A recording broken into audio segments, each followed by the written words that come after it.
საზოგადოებრივი მაუწყებლის აჭარის ტელევიზიისა და რადიოს სახელი ამბების ჟურნალისტი ლევან ურიდია აფხაზეთის საინფორმაციო ანალიტიკური ცენტრის მიერ გამოცხადებული ჟურნალისტური პრემიის გამარჯვებულია. მას ჯილდო საუკეთესო ჟურნალისტური ნაშრომისთვის გადაიცა. უფრო კონკრეტულად კი შვიდობის გზა, ქართველი და აფხაზი ახალგაზრდების თანაცხოვრების პერსპექტივები აფხაზეთის თემაზე მომზადებული საუკეთესო სტატია ბეჭდური ან ელექტრონული მედიისთვის. 4 ნომინაციაში გამარჯვებულები სპეციალურმა კომისიამ გამოავლინა კონკურსის წესებით მომზადებული მასალა ხელს უნდა უწყობდეს ინფორმირებულობის დონის ზრდას აფხაზეთის კონფლიქტის, შერიგებისა და ნდობის აღდგენის საკითხებში. კონკურსი აფხაზეთში ქართული ტელევიზიის პირველი დირექტორის ალექსანდრე ბერულოვას სახელობის ჟურნალისტურ პრემიის მისაღებად გამოცხადდა. ჟურნალისტი, მწერალი და აფხაზეთში ქართული ტელევიზიის ერთ-ერთი დამფუძნებელი ალექსანდრე ბერულოვა სოხუმის დაცემის დღეს ჟიულის შარტავასა და აფხაზეთის მინისტრთა კაბინეტის სხვა წევრებთან ერთად დახვრიტეს.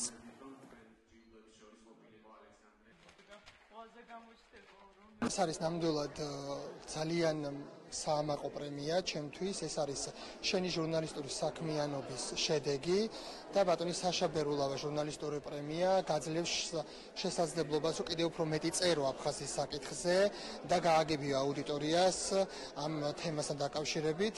მიმაჩნია, რომ ქართულ მედიაში ესეთი პრემია როგორც საშა ბერულავას სახელობის არის, უნდა არსებობდეს.